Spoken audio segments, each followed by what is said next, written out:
हल्दीराम की नमकीन लगभग हर घर में इस्तेमाल की जाती है। वहीं किसी भी पार्टी में नाश्ते के तौर पर लगाई जाने वाली नमकीन बिना हल्दीराम के अधूरी सी लगती है। लेकिन क्या आप जानते हैं कि आजादी से पहले हल्दीराम की शुरुआत एक छोटी सी दुकान के रूप में हुई। फिर आजादी के बाद कामयाबी के ऐसे झंडे गाड़े की हल्दीराम नंबर 1 ब्रांड बन गया। तो चलिए आज आपको बताते हैं गुलाम भारत में खुली एक छोटी सी दुकान कैसे बनी आजाद भारत का नंबर 1 ब्रांड। तो कहानी की शुरुआत बीकानेर के एक बनिए परिवार से होती है, नाम तनसुख दास, जिसकी मामूली सी आमदनी से किसी तरह से परिवार का गुजारा हो रहा था। आजादी के करीब 50-60 साल पहले वो अपने परिवार की जिम्मेदारियों को पूरा करने के लिए बहुत ज्यादा संघर्ष कर रहे थे। तनसुख दास के बेटे भीखाराम अग्रवाल नए काम की तलाश में थे। तब उन्होंने अपने और अपने बेटे चांदमल के नाम पर भीखाराम चांदमल नाम की एक दुकान खोली।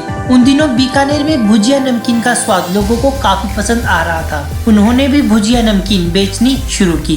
भीखाराम ने भुजिया बनाने की कला अपनी बहन भीखी बाई से सीखी। उनकी बहन ने अपने ससुराल से भुजिया बनाना सीखा था। भीखी जब भी अपने मायके आती तो भुजिया साथ लेकर आती। उनके मायके वाले उस भुजिया को काफी पसंद करते थे। बहरहाल भीखाराम ने भी भुजिया बनाकर अपनी दुकान में बेचना शुरू कर दिया। लेकिन उनकी भुजिया भी बाजार में बिकने वाली भुजिया की तरह साधारण थी। बस किसी प्रकार से उनकी रोजी रोटी चल रही थी। फिर सन 1908 में भीखाराम के घर पर उनके पोते गंगाभीषण अग्रवाल का जन्म हुआ। उनकी माता उन्हें प्यार से हल्दीराम कहकर पुकारती थी। जब हल्दीराम का जन्म हुआ तो उनके दादा की उम्र महज 33 साल की थी। खैर बचपन से ही हल्दीराम ने अपने घर में अपनी आंखों से नमकीन बनते हुए देखी थी। वो काम करने से कभी हिचकिचाते नहीं थे, इसलिए काफी छोटी उम्र से ही वे अपने घर और दुकान के कामों में हाथ बटाने लगे। उनके अंदर सबसे अच्छी खूबी ये थी कि वे किसी भी काम को बड़ी मेहनत और लगन से सीख लेते थे। उन्होंने जल्दी भुजिया बनाना भी सीख लिया। महज 11 साल की उम्र में हल्दीराम की शादी चंपा देवी से हो गई थी। शादी के बाद जिम्मेदारियां बढ़ गई, इसलिए हल्दीराम ने अपने दादा की भुजिया वाली दुकान पर बैठना भी शुरू कर दिया। उनकी भुजिया बाजार में बिकने वाली भुजिया से कुछ खास नहीं थी। वे भुजिया के व्यापार को बढ़ाना चाहते थे। इसके लिए उन्हें कुछ अलग करने की भी जरूरत थी। ऐसे में हल्दीराम ने अपनी भुजिया के स्वाद को बढ़ाने के लिए कुछ बदलाव किया। इसके लिए उन्होंने भुजिया में मोठ की मात्रा को बढ़ा दिया। उस भुजिया का स्वाद उनके ग्राहकों को काफी पसंद आया। उनकी भुजिया बाजार में ज्यादा तेजी से बिकने लगी।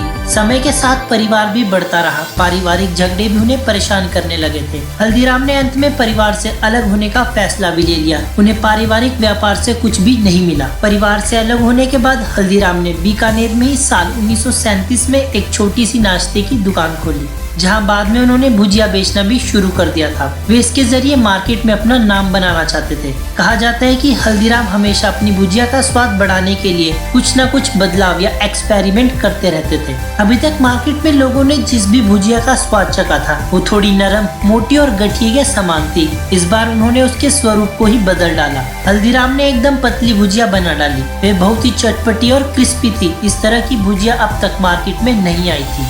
जब लोगों ने हल्दीराम की भुजिया का स्वाद चखा तो उन्हें काफी पसंद आया। उनकी चटपटी और स्वाद से भरपूर भुजिया खरीदने के लिए दुकान के सामने लंबी लाइनें लगने लगी। पूरे शहर में उनकी दुकान भुजिया वाला के नाम से पहचाने जाने लगी। बाद में उन्होंने अपनी दुकान का नाम अपने नाम पर रख दिया, यानी कि हल्दीराम के नाम पर रख दिया। हल्दीराम का व्यापार लगातार बढ़ता जा रहा था।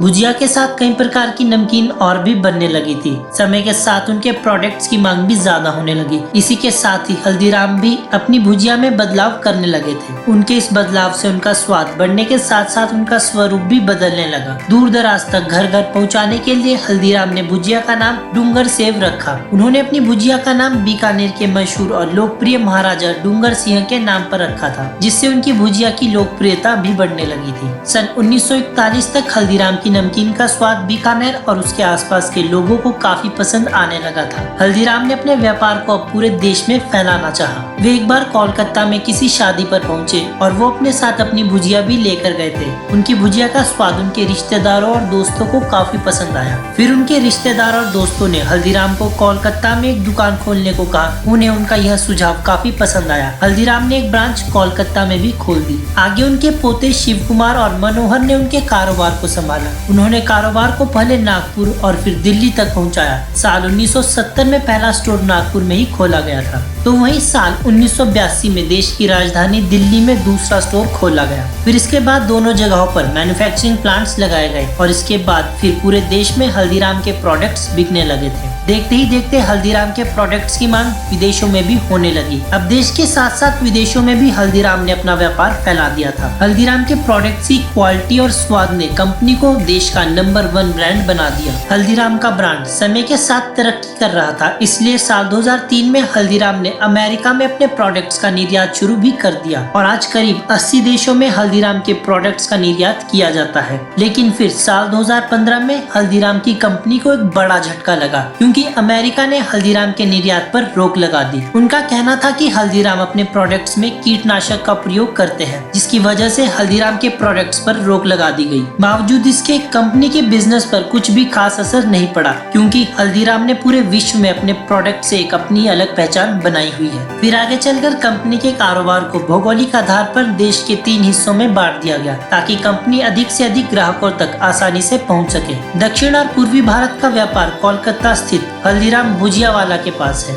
तो वहीं पश्चिमी भारत का व्यापार नागपुर में हल्दीराम फूड्स इंटरनेशनल के पास है। वहीं उत्तरी भारत का व्यापार दिल्ली में Haldiram snacks and ethnic food के पास है। इन तीनों में सबसे बड़ी दिल्ली की कंपनी है। एक रिपोर्ट के अनुसार साल 2013-14 के बीच हल्दीराम की दिल्ली वाली कंपनी का रेवेन्यू लगभग 2100 करोड़ रुपए था। वहीं नागपुर वाली कंपनी का सालाना रेवेन्यू 1225 करोड़ रुपए था और नागपुर वाली कंपनी का सालाना मुनाफा लगभग 210 करोड़ रुपए था। तो वहीं साल 2019 में हल्दीराम का सालाना रेवेन्यू 7130 करोड़ रुपए था। एक रिपोर्ट के अनुसार हल्दीराम के प्रोडक्ट्स को बनाने के लिए सालाना 3.8 अरब लीटर दूध, 80 करोड़ किलोग्राम मक्खन, 60 किलोग्राम घी और 62 लाख किलोग्राम आलू की खपत होती है। हल्दीराम ब्रांड के तहत लोगों को न सिर्फ भुजिया बल्कि कई प्रकार के स्वादिष्ट नमकीन, स्नैक्स, फूड प्रोडक्ट्स समेत 400 से अधिक प्रोडक्ट्स का स्वाद चखने को भी मिलता है, जिससे कि आप हल्दीराम की लोकप्रियता का अंदाजा भी लगा सकते हैं। तो दोस्तों, ये थी वो कहानी जिसके चलते हल्दीराम आजाद भारत का नंबर 1 ब्रांड बना। तो इस वीडियो के लिए सिर्फ इतना ही। Thank you so much.